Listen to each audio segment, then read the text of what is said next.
Welcome back. You're watching KTN Business Today. We are coming to you live from the Kenyatta International Convention Center, where the Kenya Trade Week is happening. Lots of conversations happening here, and we are trying to make sense of all this by having some of the key speakers and some of the key participants in this particular forum. And of course, we're not forgetting the exporters in the house. And my colleague Julia Wino is now standing by to just quickly have a listen in on some of the issues that some of the exporters are facing. Over to you, Julie.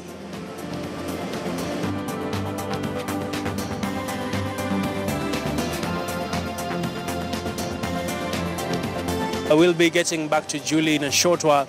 But just before the break, I was speaking to Jas Beatty, who is the chairman for the Export Promotion Council, as well as Chris Diaz, who's a director at BIDCO, as well as the director at Brand Kenya. And gentlemen, just before the break, one of the key issues that I had raised was how do we empower the various SMEs that are in the export business in relation to this particular subject, really? Well, what we've done as the EPC, the Export Promotion Council, we have actually mapped out all the 47 counties of Kenya.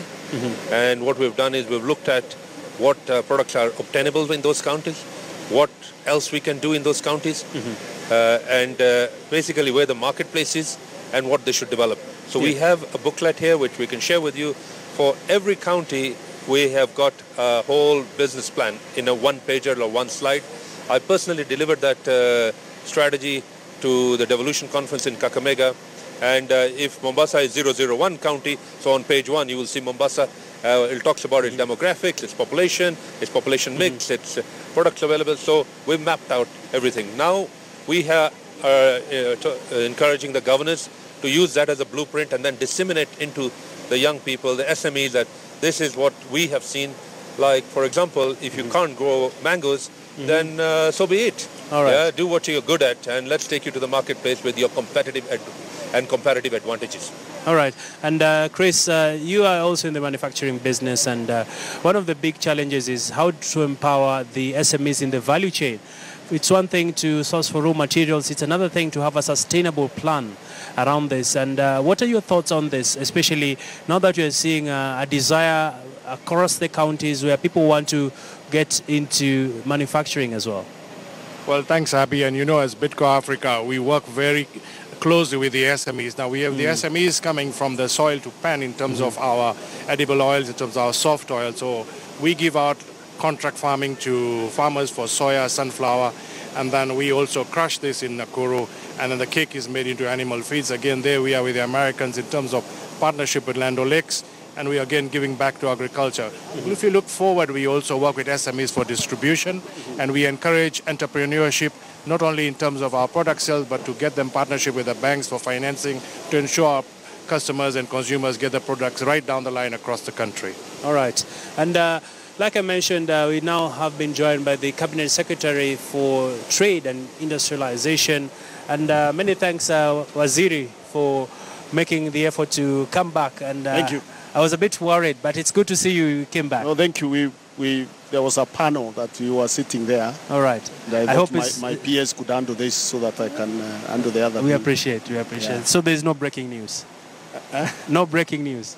No breaking news. Yeah. The breaking news is that we are on course in terms of regenerating our exports, dealing with the challenges of our dwindling exports, both at the local, the regional market, and the international market. And CS, the biggest highlight for this week's Trade Week is the fact that we have come up now with a strategy that has been developed with the consultation with all the stakeholders in trade and exports. All right. And CS Munya, of course, you totally understand the devolution issues in the country, having served as a governor for Meru County. And one of the big conversations we are hearing from the participants here is how can the ministry empower people in counties, especially when it comes to value addition, so that as a country we are able to sell our produce not in the basic form but in a form that value has been added so that we can get better returns. What is the ministry doing about this?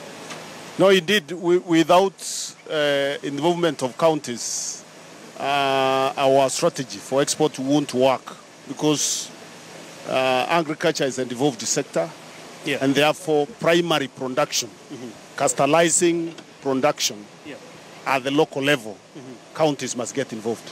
And therefore, already that agreement we already have agreed on that, and we have already agreed with the chairman of the Council of Governors for us to have a meeting so that we can agree on the implementation plan, so that we have an interface and synergy when we are implementing the strategy. All right. But clearly, at the center of our improvement in terms of our exports, value addition is key.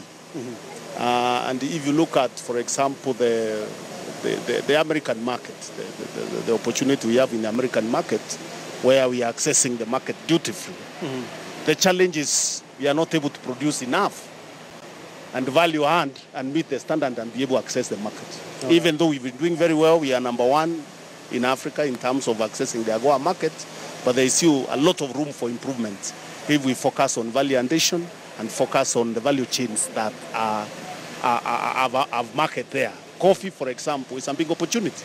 Coffee has been going down, not because there is no market and not because farmers don't work very hard, but because the sector has been neglected over the years in terms of supporting the farmers with inputs, in terms of helping them to organize themselves to do value addition, and in terms of also dealing with governance challenges that have been developing the coffee sector. All right. So these are some of the interventions we will undertake together with the county governments to make sure that the base that will contribute to our exports is the challenges are handled at that local level. Then we improve the production, we access the market. I'm sure that will encourage farmers to continue producing once they are sure that they are able to produce and they are able to access the market. And CS, as we get your closing thoughts, fairly new in the trade docket and moved from EAC, and what will be some of the quick low-hanging fruits that as a ministry you feel we can quickly make some wins? Well, in critical value chains, I've already said coffee, macadamia nuts, apparel that is already, textiles and apparel that is already doing well, meat, which is also actually improving, and meat products, including, what other products that come with meat. So those are areas that already we've done some impact, and we can what we require is just upscaling. The other quick win is for us to fast track the construction and the opening of the special economic zones that we've been putting up. All right. And licensing others, because there are many other private sector initiatives in areas of special economic zones that are coming. The other quick win, we have a lot of many investors, many who are ready to come to the market. All we require is targeted conversation with some of the big investors who can come and make a huge difference in this country. Fantastic. Again, in those specific sectors that I've been able to identify. All right. Many thanks, CS Peter Munya, talking to us here in relation to the Kenya Trade Week happening at the KICC. I'm told now we have some of the exhibitors to just quickly walk us through some of the key issues that stand out for them when it comes to the export business. Over to you, Julie.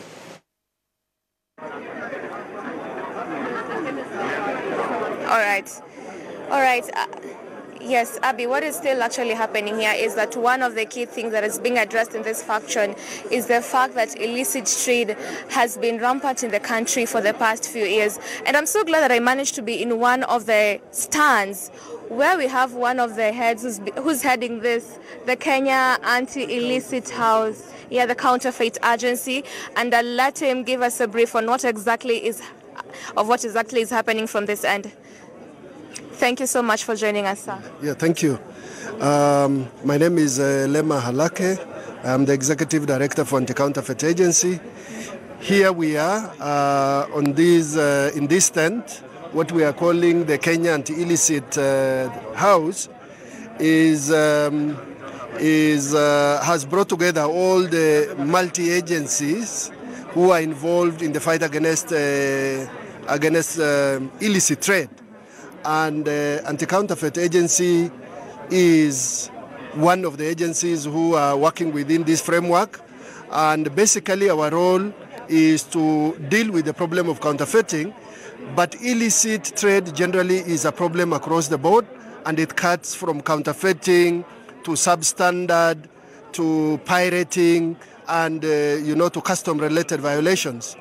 For example, I can be able to show these two products, which are electrical wires. This is the Kenyan manufactured product, which is done by the East African Cables, which is the original wire which is done here and it's manufactured here. But what you see here is a counterfeit which is imported, but fairly very close to this.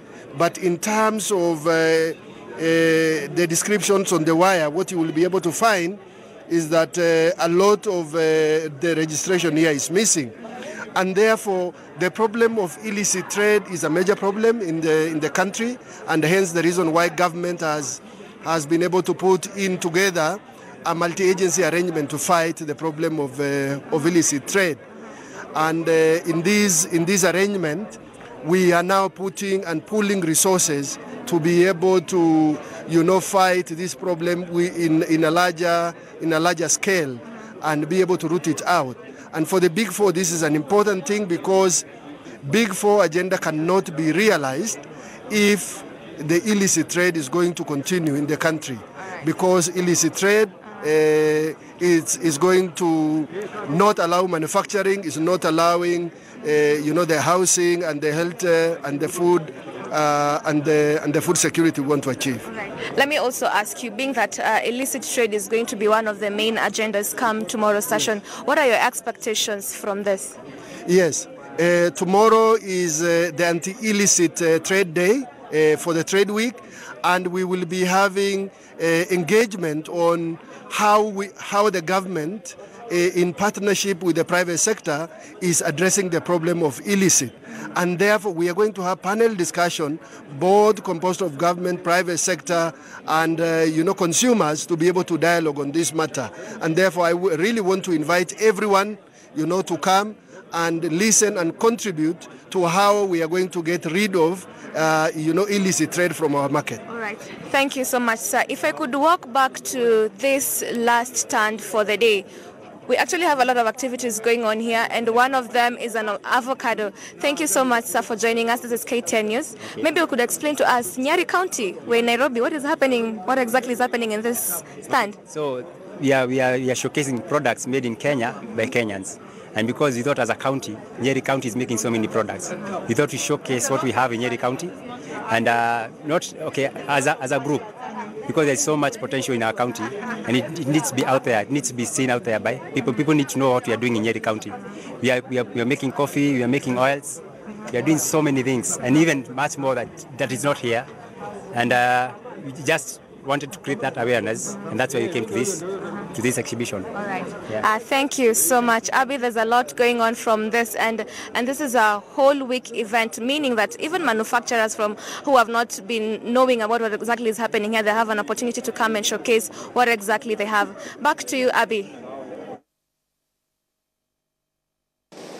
Well, many thanks, Julie, for that update really on some of the key issues that the various exhibitors are facing when it comes to trade. And we now want to bring it to a close for today's coverage of the Kenya Trade Week happening here at the KICC. And we want to close off with a report from Mombasa, where a young tourist is making headways in the coastal city by hiring a tuk-tuk whenever she comes for holiday. Well, on our first episode of the Adventure Diaries, Tobias Chanji has